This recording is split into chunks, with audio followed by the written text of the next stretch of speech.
Imagine being hailed as the female Tiger Woods at just 14, making millions in endorsements, invited to play with the men on magazine covers before you.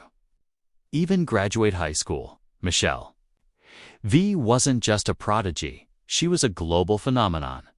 And for a moment, it looked like she might actually live up to the impossible hype. But then, at just 32, she walked away from the game entirely. This isn't the story of someone who didn't try. It's the story of someone who was handed too much. Too soon, too much pressure, too much fame, too many expectations for one young golfer to carry. And maybe, just maybe, the crushing weight of being golf's next icon was exactly what broke her down. Let's find out.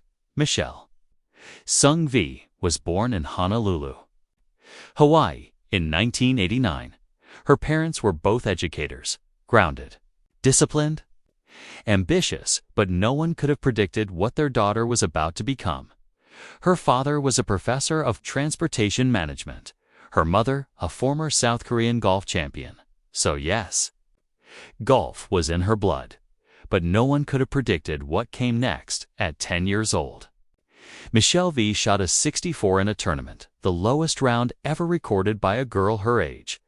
At 12, she became the youngest player ever to qualify for an LPGA event. At 13, she made the cut at the U.S. Women's Open, and by 14, she wasn't just playing against grown men, she was nearly beating them. At the 2004 Sony Open in Hawaii, a PGA Tour event, Michelle missed the cut by just one stroke. She was 6'1", with a fluid, powerful swing that looked designed for modern golf, and suddenly, all the lights were on her. The cameras, the endorsements, the hype, it all came fast. Nike, Sony, Rolex, they all wanted a piece of golf's next superstar. Michelle V wasn't just playing golf anymore. She was golf's future, or at least, that's what the world decided for her. Nike and Sony reportedly signed Michelle V 2 endorsement deals worth nearly $10 million a year, and that was before she even turned professional. She was being hailed as the next Tiger Woods, the face who would redefine women's golf. But that kind of spotlight always comes with a cost. In 2005, at just 15 years old, Michelle turned pro, and the announcement made headlines worldwide. It was bold, historic, and full of promise. But behind the excitement, her career took a controversial turn. Guided mainly by her parents and advisors, Michelle didn't follow the traditional path of dominating the women's tour first. Instead, she started entering men's tournaments, taking on challenges no female golfer had ever faced so frequently. By the end of 2006, she had competed in around a dozen men's professional events, more than any other woman in golf history. But the results were rough. She missed the cut in 11 of them. Fans admired her courage and raw talent, but many began to question the plan. Was she chasing history too soon before she had the chance to build a foundation of her own? Why chase validation in the men's game before proving your dominance in the women's? That was the question everyone began asking. Even Annika Skrinstam, already a 10-time major champion, had only tested the waters once in a men's PGA event back in 2003 before returning to focus on the LPGA, where she built one of the greatest careers in history. Michelle, meanwhile, seemed caught in between, trying to prove she belonged somewhere she didn't need to. And as her results stagnated, frustrations grew. Her reliance on sponsor exemptions became another flashpoint. While other young golfers fought their way through grueling qualifiers, Michelle was being handed direct entries into both PGA and LPGA events. Many players felt she hadn't earned those spots, arguing that her inclusion had less to do with performance and more to do with marketing. And to some extent, they were right. Tournament organizers loved her, not because she was winning, but because she brought massive media attention. Every event Michelle played meant higher TV ratings, bigger crowds, and global headlines. She wasn't just an athlete. She was a brand. But behind that spotlight, things started to unravel. In 2006, Michelle abruptly fired her longtime caddy Greg Johnston, not in person, but through her agent. Johnston later said he was blindsided, finding out about his dismissal only after seeing reports in the media. It painted a picture of a young prodigy under immense pressure, surrounded by handlers, and slowly losing control of her own narrative. That moment made headlines, and it marked the start of a troubling pattern. Over the next few years, Michelle V went through a revolving door of caddies, ranging from her own father to short-term substitutes to veteran professionals who rarely lasted more than a few months. Some departures were due to injuries. Others, insiders claimed, stemmed from growing tensions. Each change revealed the same uncomfortable truth. Things weren't stable behind the scenes. The pressure was relentless. Michelle had never shied away from the spotlight, but the constant travel, the media attention, and the burden of being golf's chosen one began to wear her down. Between 2007 and 2010, her career became a cycle of inconsistency and pain.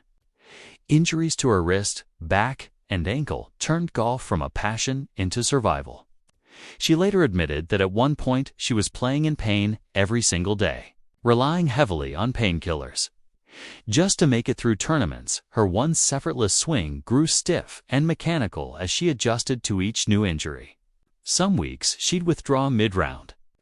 Other times she'd grit through obvious pain just to finish. And even when success finally came, it was bittersweet. In 2014, Michelle V captured the U.S. Women's Open at Pinehurst, her first and only major championship. It was a triumphant moment, the kind of win that seemed to redeem years of struggle. But beneath the celebration, it was clear that the toll on her body and spirit had been enormous, and the fairy tale comeback many hoped for would prove difficult to sustain. You'd think this would have been her turning point. She had matured, refined her swing, and looked like the Michelle V everyone had been waiting for. But instead of being a launchpad, that U.S. Open victory became her peak. After 2014, Michelle struggled to maintain her form, often sidelined by the same recurring injuries that had haunted her for years. In 2018, she managed to claim her fifth and final LPGA title, a brief reminder of the brilliance that once seemed limitless. But just a year later, the pain returned stronger than ever. She missed most of 2019 and 2020. And by 2022, she made the quiet, emotional decision to step away from professional golf for good, playing one last U.S. Women's Open as her farewell. She was only 3-2, so what really went wrong? Some point to the impossible expectations that surrounded her since childhood. Others blame the decision to chase men's tournaments too early. Before building her dominance on the LPGA Tour, many cite the physical strain. Swing that was too explosive for a still developing body. But the truth is, it wasn't just one thing. It was everything. The instability, the constant caddy changes, the exemptions that sparked resentment, the media circus that followed. Her every move, each piece, added to the pressure until it became unbearable. Maybe the real tragedy isn't in a single mistake or injury. Maybe it's in what we expected from her. Michelle V was still a teenager when the world decided she should be golf's next global icon, carrying the weight of sponsors, the media, and an entire sport before she was even old enough to vote. And for a moment, she almost pulled it off. She had the swing, the spotlight, and the stage.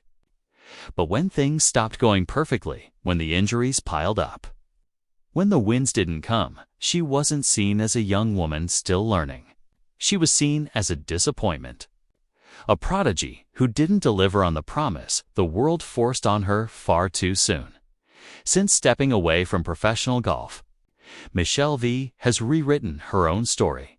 She's now a mother, an activist, and a broadcaster using her platform to champion women's rights, racial equity, and greater visibility for women in golf. In many ways, she's still breaking barriers, just not with a club in her hand. It's true, Michelle. V didn't have the career fans imagined, but she still left an indelible mark on the game. She showed a generation of girls that they didn't have to wait for permission to dream big. Maybe the real tragedy isn't that Michelle V didn't become the next Tiger Woods. Maybe it's that we expected her to before she ever had the chance to just be herself.